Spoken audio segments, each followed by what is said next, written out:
What's the mood like among the exporters when it comes to China? It's been one of our biggest customers. We see another near miss, this time in the Yellow Sea. The criticisms from the Prime Minister down about the behaviour of the Chinese military on this occasion. But I'm wondering, what's the mood among exporters as your government sought to ease the trade tensions with that country?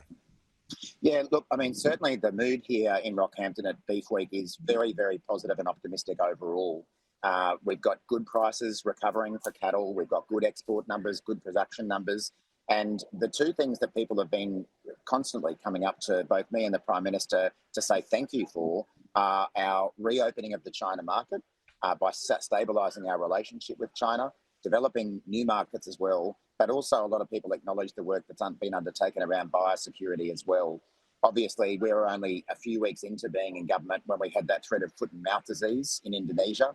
We saw Peter Dutton, Susan McDonald and other National Party figures call for our exports to close to Indonesia, which would have been a devastating blow to our industry. We kept those exports open. We worked with the industry. We worked with Indonesia to keep that trade flowing. But more broadly with exports, it's terrific, I think, for the sector that we are starting to reopen some of those Chinese markets. We know that there's still work to do, particularly for lobster and some meat abattoirs, that there are still blockages. But Don Farrell and I have kept up the pressure on the Chinese government to really fix all of those things as quickly as possible. Is it all on a precarious footing given some of the instability or the tensions we're seeing in relation to that near miss criticised by the Prime Minister and Richard Marles and others?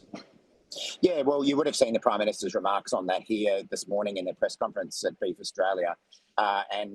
We obviously are very unhappy with what has occurred in this particular incident, and the appropriate representations have been made to the Chinese government.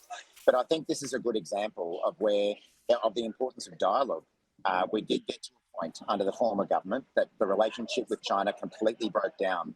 Literally, they would not pick up the phone when Australian ministers called. And that's something that we've worked really hard on, which is now providing benefits to our beef producers, but at the same time upholding our security and our national interests. And as you would have heard both the Prime Minister and Penny Wong say many times, the way we're approaching this relationship with China is that we cooperate where we can, we agree where we can, but we will disagree where we must. And we will always stand up for Australia's national interests. Agriculture Minister Murray Watt joining us live from Rockhampton at Beef Week. Thanks for your time. Appreciate it. I'll get back to a steak, Kieran. Enjoy it.